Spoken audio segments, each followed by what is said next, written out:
it would feel like somebody had literally took their whole hand, put it in your mouth, and just started pulling as hard as they could. Every 8 minutes he was having one. Every hospital in this area he went to, and everybody kept sending him home.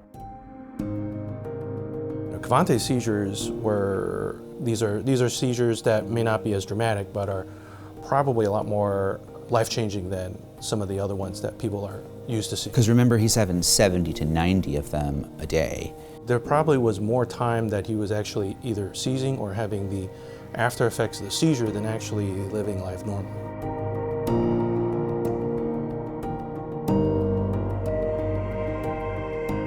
Dr. Ono say, I already know what's going on with him, discharge him today, and then y'all gonna get to Richmond tomorrow. That was the best Uber I ever had. When I saw him, my thought was, thank goodness we got him here. I was quite shocked to see a 34-year-old man in the condition that he was in.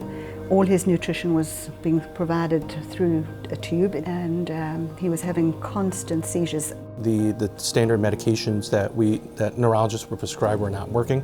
We were going to need to think about something more outside the box than what we were accustomed to. For the last several months, we've had a steady increase in weight and muscle mass. Because they were happening so frequently, we could get the information pretty quickly. But we had gotten so much data in that short amount of time in a safe space that could only be done in the epilepsy monitoring unit. And if we can figure out the where, we can then often figure out, is there a surgical treatment option for these patients? Most people that do epilepsy monitoring, they're really there to get some answers. I'm pretty sure he didn't come to the hospital expecting to have brain surgery. No. That's why they say his body had got so deconditioned. So when they came up to me and they asked me, do I want this procedure? I was like, yes. Every once in a while, there is a case that comes up, such as this, where we have to basically switch gears and think of it in the emergent setting. That we had to present the family with a set of treatment options. Well, really, there was only one thing to do. We didn't have a whole range of options to offer them. For a surgeon to get operative time, and a huge amount of operative time with a huge team that quickly on 2 successive days was a more than minor miracle. A responsive neurostimulator is, think of it as a miniaturized EEG and treatment device. It lives in the brain, it's always watching, and it's always trying to protect you from seizures. The device shocks the brain to stop it from reaching the surface of us seeing it. I ain't had no seizure since.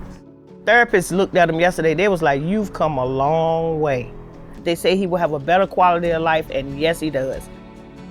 We saw him coming into the clinic on a walker. Remember, he was completely wheelchair bound the year prior, but fortunately for Kevontae, Mom never quit, and he didn't quit either. I really appreciate what they did for me. I really love the doctors.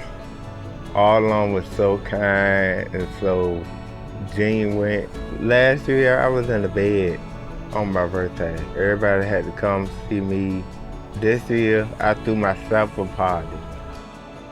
The extreme effort that everyone took to descend to take care of Kevontae was so special and magical. The team here is extremely mission-driven and really, really dedicated to, I think, taking care of the adjacent community and the broad community, to the extent that we want to make sure everybody has access to cutting-edge and innovative therapies.